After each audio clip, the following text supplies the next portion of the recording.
ሀይ እንዴት ናችሁ? ሲዱና ነኝ ለአምሮት። ዛሬም የፍቅር ታሪክ ይዘንላችሁ መጥተናል። ለአምሪ በግድ ነው እንዴ? በግድ ሲዱና ነው እኮ ያልኩት። እኔ ሙሉ ስሜን ነው የጠራሁት እና ስሜ ባይዘኝ ሞትልሻለን ማለት ነው። ይህንንም እያወቅሽ እና የፍቅር ታሪክ ዛሬም ይዘንላችሁ መጥተናል። ሀሳባችሁን ትሰሙናላችሁ፣ ታሪካቸውን እንስማላችሁ እና ከዛ እናንተም ማስተያየት ትሰጡናላችሁ። የዛሬው ባለ ታሪካችን ደግሞ ምን ይለናል? እኔና የቀድሞ ፍቅረኛዬ የ21 ዓመት ልጅ ናት ይላል። ለ2 ዓመት ያህል በፍቅር አብረን ቆይተን ነበር። ነገር ግን ከ1 ወር በፊት ተለያየን። መለየታችን ሙሉ በሙሉ ማለት ይቻላል የኔ ጥፋት ነበር። አሁን ላይ ቴራፒ እየወሰድኩ ሲሆን በቴራፒውም እንደተረዳሁት ከሆነ እኔ በውስጤ ፍቅርና ስሜት ቢኖረኝም እንኳን ያንን አውጥቼ የመግለጽና ስሜታዊ ድጋፍ የመስጠት ወይም ኢሞሽናሊ አቬለብል የመሆን ትልቅ ችግር ነበረብኝ። በግንኙነታችን ወቅት ልክ እንደሷ ጥረት አላደርግም ነበር። እሷ ግን በጣም ትወደኝ ስለነበር በዚህ ባህሪ በጣም ይሰማኛል፣ ራሴንም እወቅሳለሁ። በተጨማሪ እሷ ፌርፉል አቮይዳንት የሚባል የመተማመንና ሰዎችን የመሸሽ ባህሪ ችግር አታችመንት ስታይል እንደተባለው በሄደችበት በርካታ ቴራፒስቶች ተረጋግጧል። የማለት ሰዎችን የመቅረብ ፍላጎት ቢኖራትም ግንኙነቱ ሲጠጋገን የመደንገጥና የመሸሽ ባህሪ ታሳያለች ማለት ነው። ታሪኩ የጀመረው ከ6 ቀናት በፊት ነው። በድንገት እሷ ራሷ ቀድሞ በጣም የሞቀና በወዳጅነት በሆነ መንገድ ጻፈችልኝ። የምናወራውም አብረን ስለምናሳድገው የቤት እንስሳ ነበር። ወይ ውሻ ወይ ድመት ያሳድጋሉ ማለት ነው። ትንሽ አውርተን እኔ ንግግሩን አበቃሁት። በሚቀጥለው ቀን ወይም ሁለተኛው ቀን አሁንም በራሷ ጊዜ ጻፈችልኝና ረዘም ያለ ወሬ አውርተን ተለያየን። በሶስተኛው ቀን እኔ ራሴ በመጀመሪያ ጻፍኩላትና ለመሆኑ ከተመቸሽ እንገናኝና ፊት ለፊት እንጫወት የሚል ሀሳብ አቀረብኩላት። እስከዚያ ሲያልፍ ድረስ ስለ ግንኙነታችን ወይም ስለመመለስ ምንም ነገር አላነሳሁም ነበር። ነገር ግን እንገናኝ ስላት የነበረው ጥሩ ስሜት ወዲያውኑ ተለወጠና የሀዘን ስሜት ታየባት። ገና ከደረሰብኝ ስሜት ለመዳን ወይም ሂል ለማድረግ ጊዜ ያስፈልገኛል። አሁን ባይል በጣም ያሳዝነኛል አለች። እኔም ፍላጎቷን አክብሬ ምንም ችግር የለውም አልኳት። እሷ ግን ንግግራችን እንደጨረስን ወዲያውኑ የቤት እንስሳችንን የሚያሳዩ ቪዲዮዎችን ትልክልኝ ጀመር። በአራተኛው ቀን ምሽት ላይ ሪልስን ላከችኝ ለመጠቀም ማለት ነው። በአምስተኛው ቀን ደግሞ በጣም የሚገርመው ውይይት ነበረ። ለ1 ሰዓት ተኩል ያህል ስናወራ የቤት እንስሳችንን ታናሽ ወንድሟን አልፎ ተርፎን እኔ በጣም እወደው የነበረውን አያቷን በቪዲዮ አሳየችኝ። አልፎ ተርፎም ቲክቶክ ላይ የሰራቻቸውን ቪዲዮችን እንድመለከትና ላይክ እንዳደርግላት ደጋግማ ጠየቀችኝ። ቪዲዮችን ስለናፍቆት እና አንድን ሰው ማጣት አልፈልግም ስለሚል ስሜቶችን የሚያወራ ነበሩ። እኔም ስለኔ እንደሆነ ተረድቻታለሁ። ነገር ግን አሁን ያ ሁሉ መልካም ወሬ እየተካሄደ ባለበት መሃል በድንገት በጣም ረጅምና ስሜታዊ የሆነ መልእክት ላከችልኝ። መልእክቱ እንዲህ ነበር። ለረጅም ጊዜ ብቸኛ መሆን እፈልጋለሁ። ስናፕቻት ላይ 2000 ወንዶች አሉኝ፣ ግን ሁሉም አስጠሊታ፣ አጸያፊ፣ ቆሻሻዎች ናቸው። ይህ ግንኙነታችን ያንን ህይወቴን ክፍል አበላሽቶብኛል። አሁንም ከማንም ጋር መሆን አልፈልግም። 2000 ወንድ ስናፕቻት ምንድነው የምትሰሩት? 2000 በሊስት ነው ማለት ነው። እሺ አለቀ። እሺ አለ። እኔም ይገባኛል፣ በአሁን ሰዓት ብቸኝነት ይሻልሻል፣ ምንም ጭንቀት አይግባሽ ብዬ በሰላም መለስኩላት። ኦኬ ምንም እንኳን ብቸኛ መሆን እፈልጋለሁ ብትልም ከ1 ወር በፊት ዳግመኛ አላወራህም ብላይ፣ አሁን ግን በየቀኑ የምታወራኝ እሷው ስለሆነች ንግግሯን በቁም ነገር አልወሰድኩትም። ነገር ግን ዋናው ችግር እዚህ ጋር ነው። ንግግራችን ከጥቂት በፊት ለማስኬድ በሞከርኩት ስለ ፍቅር ስላላነሳ ዝም ብለን በደስታ ስናወራ እንኳን ወዲያውኑ ትገፋኛለች። ምሳሌ ትላንትና ኢንስታግራም ብዙ እንደማትጠቀም ነገረችኝ። ይሄ እውነት ነው፣ አትጠቀምም። ስልኬ ላይ ብጽፍልኝ ይሻላል ብዬ ስልክ ቁጥሬን ሰጠኋት። እሷ ግን ቁጥር የለኝም አለችኝ። በተጣላንበት ወቅት እርስ በርስ ተጣልተን ብሎክ ስላደረገችኝ ቁጥሬን አጥፍታ ሊሆን እንደሚችል ገመትኩና ቁጥሬን ጻፍኩላት። ነገር ግን ቁጥሬን ከላኩላት በኋላ ለ24 ሰዓት ሙሉ ሳታነበው ዲሊቨርድ ካለ በኋላ አይታው ጠፋችብኝ። አሁን ምን ማድረግ እንዳለብኝ አላውቅም። እኔ በእርግጥ አብረን እንድንሆንና ነገሮችን ማስተካከል እፈልጋለሁ። እሷን ብትሆን ባለፉት 6 ቀናት ውስጥ 5ቱን ቀናት ቀድማ እያወራችኝ እሷ ነበረች። ነገር ግን እንደዚህ ባለው የምሽት ባህሪ ጋር ተያይዞ የሚመጣ የማንም መሀል ተንጠልጥሎ መቅረት ውስጥ ተይዘው ምንም ነገር ወደፊት ሳይራመዱ በከንቱ እንደሚሰቃዩ እሰማለሁ። ለመገናኘት ጊዜ ያስፈልገኛል ትለኛለች። በሌላ በኩል ደግሞ በየቀኑ እሷ ቀድማ ቪዲዮችን፣ ብሎጎችን እና ድምፆችን መልዕክት ትልክልኛለች። የግንኙነታችን ወደፊት ማስኬድ ትልቅ ተስፋ እንዳለ የሚያሳይ ይመስላል። ግን በተግባር ግንኙነት የትም ስለማይሄድ በጣም እያመመኝ ነው። እባካችሁ ንገሩኝ። መሀል ላይ ተንጠልጥሎ መቅረት ውስጥ ተይዤ ሳልቀር እንዴት ራሴ ማዳን ወይም ነገሮችን ወደፊት ማስኬድ እንደምችል አላውቅም ይለናል። ታሪኩ ረጅም ነው። አክቹዋሊ ያሳዝናል ደግሞ ሁለቱም ያሳዝናል። አሁን እሱ እንደሚለው ከሆነ እሱ መጀመሪያ ላይ ችግር አለበት ነው ኢሞሽናሊ አታች አልነበረም ከእሷ ጋር። ይሄም ችግሬ ነው ብሎ እሱ ማለት እንደ ሕክምና አይነት ነገር ቴራፒ እየወሰደ ነው። ኢሞሽናሊ እሷን ሰፖርት አያደርጋትም ነበር፣ ፍቅሩን መግለጽ አይችልም ነበር ነው አይደል? እሱ ዘንድ ደግሞ እሷም ይሄ አቮይዳንት አታችመንት የሚባሉ አይነት ባህሪ ያለባቸው ሰዎች ይከተላቸዋል። ልክ ይመጡና ልክ እናንተ ደግሞ ይሄ ነገር ብላችሁ ስትጠጉ ይሸሻሉ።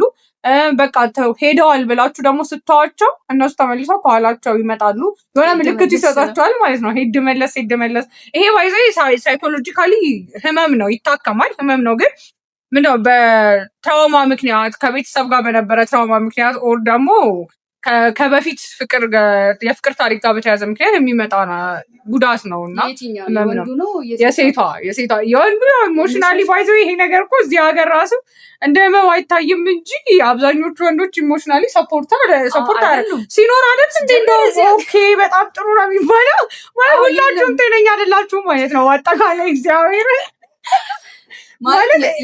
እሱ ደግሞ ኢቨን እዚህ ጋር ያውቃል እኮ ሰፖርተር እንዳልሆነ ኢሞሽናሊ አቬለብል እንዳልሆነ ያውቃል እና እንደ ጎዳት ያስባል እኮ ኦፍኮርስ ጥፋቴ ነው ብሎ እሱ እየታከመው ነው። ህመም ነው ማለት ይሄ ችግር ነው ብሎ በቴራፒ እየታከመው ነው። የሚገርምሽ ነገር ማለት ነው እዚህ ሀገር ግን ሁሉም ሰው ታማሚ ነው። ግን ደህና ሰው ሲገኝ አንድ ጤነኛ ሰው ሲገኝ ብለን እናጨበጭባለን። ጌታ እና ይገርማል። ግን ታሪኩ ደግሞ ያሳዝናል።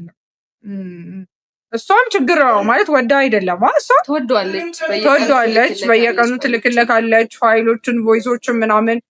ሲጠፋ አትወድም። የሆነ ጭር ሲል አልወድም አይነት የምንላቸው ማለት በተለምዶ ጭር ሲል አልወድም አትወጂም ምናምን ሲባል ሰምታችሁ አታውቁም? በቃ አልፈልግም ምናምን ትልና የሆነ ታይም ግን ደግሞ ጸጥ ስትሏት ራሷ መታ በራችሁን አንኳኩታ ወይ የሆነ ቴክስት ትልካለች ወይ የሆነ ቪዲዮ ግን እኮ ተወዳችኋለች። ያቺ ልጅ አሁን ሳትወደው ቀርታ አይደለም ተወዷለች፣ ግን ትፈራለች። ቀርበው እኮ መጨረሻ ላይ ደግሞ አንድ ላይ እንዳይሆኑ በቃ እርግጠኛ ነው ወደሱ እንዳትመጣ ትፈራለች። ቢካዝ አቬለብል አይደለማ በቃ ይሄ ልጅ አይወደኝም እንዴ ምናምን ብላ ያሳስባታል። እንዴ ሁሌ ሲያገኛት ማይቅፋት ከሆነ ማይማክራት ከሆነ ወድሻለሁ ምናምን ማይላት ከሆነ ችግር ነው የሚሆነው። ግን 2000 ሰው እኮ ስናፕቻት ላይ ወንዶች ለምንድነው ምንድነው ይሄ ስናፕቻት ላይ ምኖራቸው ነው ስራ ስም እንጂ 2000 በዛ ላይ ደግሞ አክቹዋሊ ግን አሁን ቁጥሩ ማተር አያደርግም። ስራ ፈት ከሆንሽ 2000 አይደለም ማለት ያን ያክል ቪዲዮ ማቶኝ ከሆነ 2000 አይደለም 4ም 5ም ሰው ልታወሪ ትችላለሽ። ግን ምን መሰለሽ እሱ አሁን ስቲል 2000 ሰው በ2000 ወንዶች ስናፕ ላይ ቢኖሩኝ እንኳን ሁሉም ያስጠሉኛል ነው። አሁን ይሄ ጤነኛነት አይደለም ሲጀመር ማለት ነው። ያደረገች ይሁን እንደ ይሄልሽ ከነሱ ጋር ሆነ እያስፈራራችሁ አይነት ነገር አይመስልሽም? ይህን ያህል ሰዎች አሉኝ ግን እኔ የምመርጠው ከነሱ መሀል አንተን ነው። አንተ ባትኖርም እነሱ አይነት ነገር አይመስልሽም? አይመስለኝም። ማለት ልጅቷ ሳይኮሎጂካሊ እየታከመች ከሆነ ቴራፒውን እየወሰደች ከሆነ አቮይዳንት አይነት አታችመንት ባህሪ እንዳለባት የሆነ ትራውማታይዝድ የተደረገችው ነገር ካለ ሳታውቀው ነው ባይዞ ይህንን ነገር የምታረገው። አውቃውም አይደለም ማለት ወንዶቹን ታወርቻለች። 2000 ሰው አለኝ ግን እኔ ምናምን ያስጠሉኛል ምናምን ያለችው አውቃ የሆነ ፐርፐስሊ እሱን እንትን ለማለትም ብላ አይመስለኝም። እሱን ለማናደም ብላ ሳይሆን ብቸኝነቷን ለመግለጽ የሆነ ከሰው ጋር እንደማትቀርብ ለመግለጽ የተጠቀመችው መንገድ ይመስለኛል። ሞር አይመስልሽም? ሊሆን ይችላል። አክቹሊ ግን መጀመሪያ ላይ እንደዛ አላሰብኩም ነው የሆነ እሱን ለማስፈራራት ምናምን ነበር የጠበቅኩት። ሰው አሁን ይሄ ልጅ እኮ እዚህ ጋር ምን ማድረግ ነው ያለበት? ችግር ውስጥ ነው ያለው። እሱ ቀርባው አልቀረበችው፣ በተግባር አልቀየረውም። ልጁ ደግሞ ታወራዋለች፣ በቃ ሄዳለች ብሎ ተስፋ ቆርጦ ሌላ ሀሳብ ሌላ ላይፍ እንኳን እንዳይጀምር ታወራዋለች፣ ሪል ትልክለታለች፣ አብሮ የሚያሳደጉትን የቤት እንስሳውን ቪዲዮ ምናምን ትልክለታለች። እሱ የሚወደውን ልጁ የሚወደውን ከአያቱ ጋር ታገናኘዋለች፣ ዊችስ ተወደዋለች ነው። ቲክቶክ ላይ ደግሞ የምትልክለት ቪዲዮ ራሱ ፍቅሯን ያሳያል፣ ግን ደግሞ ስትቀርበው ትሸሻለች ነው። አሁን ይሄ ልጅም እኮ በመሀል እየተሰቃየ ነው አይደለ? በቃ ተብሎ ነገር ሲቆምና ድጋሜ ስታወራ እሺ እሱ ሲቀርባት ደግሞ እሷ ሲሸት የሆነ ድብቅ አይመስልሽም? ድመትና አይጥ የመጫወት ጨዋታ ነው የሚሆነው። በዚህ መሀል እየተጎዳ ነው ያለው። እሱ ይጎዳል፣ አክቹዋሊ በጣም ነው የሚጎዳው። ምክንያቱም ማለት የእሷ ህመም ራሱ የሆነ ይሄ ሳይኮሎጂካሊ እያታከመችው ያለችው ህመም እንዳለ ሆኖ እንኳን እሱም ሰው ነው፣ የሆነ ታይም ይደክመዋል። እና እስከ የት ድረስ ነው? እስከ መቼ ድረስ ነው ማለት ህክምናዋን ትጨርስ ወይ ደግሞ ህክምናዋን ጨርሳ መጨረሻውን ማየት ነው እንጂ እሱም በዚህ መሀል ታማሚ ሊሆን እኔ እያወራ የነበረው እና ማለት የልጅቷ ጤና በስነስርዓት ታክሞ እስካልተመለሰ ድረስ ልጁ ማለት ይሄ ነገር ህመም መሆኑ ራሱ ከታወቀ አውቋል እኮ ግን እሱ ሐኪም አይደለም ማለት እሱ ማስታመም የሚችል አይነት ሰው አይደለም። ምክንያቱም እሱ ራሱ ይህንን ባህሪዋን ተከትሎ እንደማይታመም በእርግጠኛ ነን። እሷ እንደዛ ሂድ መለስ ስትል ወጣ ገባ ስትል ባይዞ ይሄ ነገር እኛ ሀገር አለ እኮ ግን እንደ ህመም የሆነ ህመም ነው ብለን እንትን አድርገን ዲፋይን አድርገን እንታከመዋለን ወይ ሳይኮሎጂካሊ ይሄ ሌላ ጉዳይ ነው። ባይዞ አለ የሆነ ጭርስና ጭርስያኑ አቶጂም አይነት ነገር ተብሎ ነው የሚታለፈው። ባይዞ ነገሮች ተስተካክለው ሲሆኑ ነገሩ በቃ አስተክልክል ብሎ የሆነ ሰላም ሲሆን የሆነ ረብሻ የሚያነሱ ሰዎች በጣም ሰላም ሲመስላቸው ሆን ብሎ አይደለም አክቹዋሊ ህመሙ ነው ማለት ነው። በጣም ሰላም ትክክል ያለ በቃ ፍቅር ውስጥ ምናምን ሲገባ የሆነ ጥጌ ነገር ፈልገው የማያጣላ ነገር ፈልገው ቀጠና አይነት ነገር ፈልገው ጥል የሚያነሱ ሰዎች አሉ ማለት ነው። ይሄ እነሱም አሁን ህመሙ ነው ማለት ወዶ አይደለም። የሆነ ጊዜ ወይ ያልሆነ የፍቅር ታሪክ አላቸው ወይ ደግሞ ከቤተሰብም የሆነ ትራውማታይዝድ ተደርገው ነው ሳይታወቅ ማለት ነው። እና ይሄንን መረዳቱ ራሱ እነሱ ጋር ሄደው መታከማቸው ሁለቱም ምናምን መረዳቱ በራሱ ትልቅ ነገር ነው ብዬ አስባለሁ። ግን አሁን ይሄ ልጅ ምን ማድረግ አለበት ነው? ሙሉ በሙሉ እቺ ልጅ ድና እስከምትመጣ ታከሚና ስጨርሽ ይጠብቅሻለሁ ማለት ነው ያለበት ወይስ አብሮ መታመም ነው ያለበት ብለሽ ታስቢያለሽ?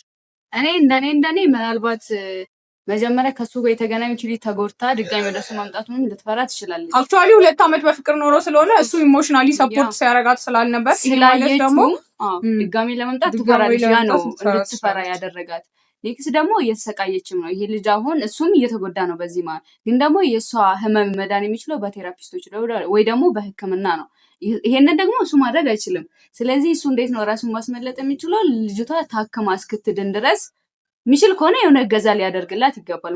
ማይችል ከሆነ ደግሞ እሱ በዛ መሀል መሰቃየት የለበትም። ልጅቷም ስትጽፍለት የሆነ ያህል ጊዜ ሰጥቶ ባያወራት እሱ ራሷን ለማዳን ሲል ባያወራት እና የሆነ ያህል ኢግኖር እያደረጋት ቢመጣ እሷም ትፈራለች። በቃ የሆነ ኢግኖር እያደረገኝ ነው ወይ ደግሞ አያወራም ይሁን ከዚህ በኋላ የሆነ ያጠፋሁት ነገር አለ ማስተካከል አለብኝ ብላ ወደኋላ ተመልሳ ወደ ራሷ ተመልሳ ልታወራ ትችላለች። ይሄ ማለት በመጣች ቁጥር የሆነ ሰፍ ብሎ መቀበል የለበትም ማለት ነው። ይሄ ማለት በኋላ ልክ ሄዳ ስትመጣ ቅዝቅዝ ቢልባት ባይዘ ኔክስት ነገ ስመለስ እንደማይቀበለኝ በእርግጠኛ ነኝ ከሚለው አንጻር ራሱ የሆነ ሄድ መለስ ላታበዛ ትችላለች ነው እቺ።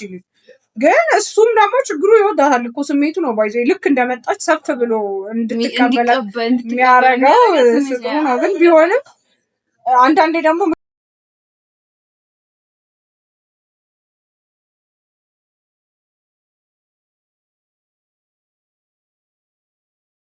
ምክንያታዊ መሆን አለብን። ስሜቱን ብቻ ሳይሆን በምክንያትም ነው የሚመራውና ሰው ስለዚህ የሆነ የራሱን የአእምሮ ጤና ለመጠበቅ ሲባል በዚህ ከሄደ እኮ ልጁ ተጨንቆ ነው የጻፈው። ይሄንን ነገር እንዴት ይውልኝ ነው ያለው አይደል?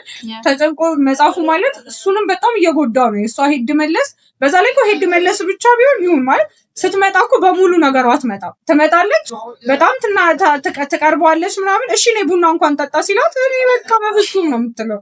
እና የምር በጣም ደባሪ ነገር ነው፣ ያስፈራል።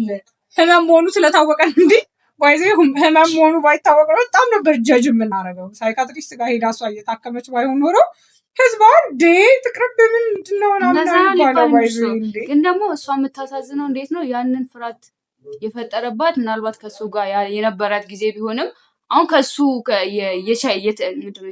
የህፃንነት ጊዜ ትራውማ ቢኖርባትም እኮ አሁን ከሱ ሊሆን ይችላል። በቃ እሱ ጋር ስትመጣ እሱ ጋር እየመጣች እንደሆነ ስታስብ ያ ነገር ትዝ ይላት ይሆናል እኮ በፊት ያሳለፈችው ነገር አንድ ላይ ተደምረው ልጅቷን በመሀል እየተሰቃየች ያለችው እና በቃ እሱ ነው ከጎና ያለው በዚህ ሰዓት እሱን ስታይ ነው አይደለም የምታስበው። ያን ነገር ደግሞ አብሮ ማስተካከል መቻል አለባቸው ብዬ አስባለሁ። አሮን ግን ሁለቱንም ጥፋተኛ ማድረግ አልችልም። ሁለቱም ችግር ውስጥ ናቸው። ግን ደግሞ የተሻለው ሀሳብ ይሄ ነው የሚለው ነው። ምን ይመስልሻል? እኔ አሁን ወይ ልጁ የሆነ እግዚአብሔርን ያምልጥ የሆነ እንዴት ነው ይተዋል። በቃ የእሷ ችግር መዳን የሚችለው በህክምና ነውና ህክምናው እንድትከታተል ያግዛትና ራሱን ደግሞ በቃ መቆጠብ አለበት። ሁሌ ስትመጣ ሁሌ አዲስ ሆኖ መቀበል የለበትም። የሆነ ያህል የሆነ ስቴጅ ዝቅ እያደረገ መሄድ አለበት ብዬ አስባለሁ። ሁለተኛ ዞር ስል ደግሞ ልጅቷም እኮ እንደዚህ አይነች በሱ ምክንያት አንድም በሱ ምክንያትም ሊሆን ይችላል። ባይዘይ ባለፉት 2 ዓመት ውስጥ ስለዚህ በቃ ኢሞሽናሊ ዲታች የሆነ ሰው የሆነ ስሜቱን መግለጽ የማይችል ምናምን አይነት ነገር ሰው ነገም ስቀርበው እንደዛ ነው በሚል ከሱም ችግር ሊሆን ይችላል እኮ እቺ ልጅ አሁን ችግር ውስጥ የገባችው እና በፊት 2 ዓመት ውስጥ ያሳለፉት ፍቅር ህይወታቸው ሊሆናል ለዚህ የሚያበቃቸውና እስኪ ምን ትላላችሁ እናንተ? አይ ግን እኔ ልጁ ቢያመልጥ ምክንያቱም የሁለት ሰው ጤና መበላሸት የለበትም። በእሷ እንደዚህ መሆን እሱም ጭንቅላቱን ማለት ሁለት አጣብቂኝ ወይ ትቶ አልተዋትም ወይ ደግሞ ይዟል ያዛትም ነገር ሊያግዛት አይገባም ብለሽ ታስቢያለሽ? እሱ ሐኪም አይደለማ አክቹአሊ ሐኪም አይደለም። እንዴት ነው ይሄንን ተከታትላ የሆነ ደረጃ ላይ እስክትደርስ ድረስ መታገስ ይታገስ ማለት ብቻውን ወጥቶ መታገስ ይችላል። ግን እሷ ህመማን ከህመማ እስከምታገግም ድረስ ግን እሱ ሲባል አይምሮ የሆነ ነገር እንደማይለቅ በእርግጠኛ ነን። ማለት ሐኪም አይደለም ቀጥታ ሊረዳት አይችልም። እና በዚህ መሀል እሱ የሆነ ነገር ቢሆንስ በጣም ነው የሚያስጨንቀው። የአይምሮ ጉዳይ ነው ደግሞ ነገሩና እንደዚህ አይነት ነገር በጣም የሚገጥመን ይመስለኛል። ግን ህመም ነው ብለን አክሰፕት ስለማናረገው ነው። የሆነ ጽር ሲል የማይወዱ ወንዶችም ሴቶችም አሉ። ባይዘቻው በቃ ሰላሙን ከዚህ በኋላ ላናግርሽ ምናምን ተብለው ከ3 ቀን ከ4 ቀን በኋላ ስማም ጌታ አሉ እንደዚህ አይነት ሰዎች ምናምን አይደለም። ግን የሆነ እኮ እኔ የሚገርመኝ መጀመሪያ ላይ በቃ ከአሁን በኋላ አናወራም አደውዬ ኢቭን ብሎክ ተደራርገው ነበረ ምናምን። የሚያሳዝነው እኮ ብሎክ አድርጋኝ ስልኬን ድሌት አድርገው ትዕግስተኛ ነው ጌታ ነው። በጣም ነው የሚወዳት። እሷም ግን ወዳ አይደለም አክቹዋሊ ደግሞ ህመሙም እንዳለባት ስለሚያውቅ ነው በጣም እየታገሳት ያለው አክቹዋሊ። እና መጀመሪያም እሱ የጥፋተኝነት ስሜት ስላለው እንትን አላችሁ ግን እናንተ እንደዚህ ቢገጥማችሁ ሲጀመር ህመም መሆኑን ተረዱ መጀመሪያ። ይሄ ልክ ስትቀርቧቸው ረን የሚሉ ሰዎች ልክ ስትደርሱባቸው ነገሮች ሁሉ ተመቻችተው አሁን ቀጣዩን ስቴፕ ለመውሰድ ስትሉ እኔ አልፈልግም ምናምን ቆይ አልተመቸኝ ምናምን የሚሉ ሰዎች ካሉ ምናልባት በህመም ምክንያት ሊሆን ስለሚችል ዲቴይል ኦፕንሊ ማውራት ግልጽ ነው። አብሮ ቁጭ ብሎ መነጋገር ራሱ ቴራፒ ነው በራሱ። አግኝታው ብታወራው የተሻለ ነው። እና እናንተስ ምን ትላላችሁ? ለመሆኑ ፍረዱት ልጅ ኮሜንት ላይ ጻፉልን። ኮሜንት ላይ ጻፉልን። ባይ እናመሰግናለን አብራችሁን ስለነበራችሁ። ሰብስክራይብ አድርጉት። አዲስ ጀማሪዎች ስለሆነ ሼር ሰብስክራይብ አድርጉ በደንብ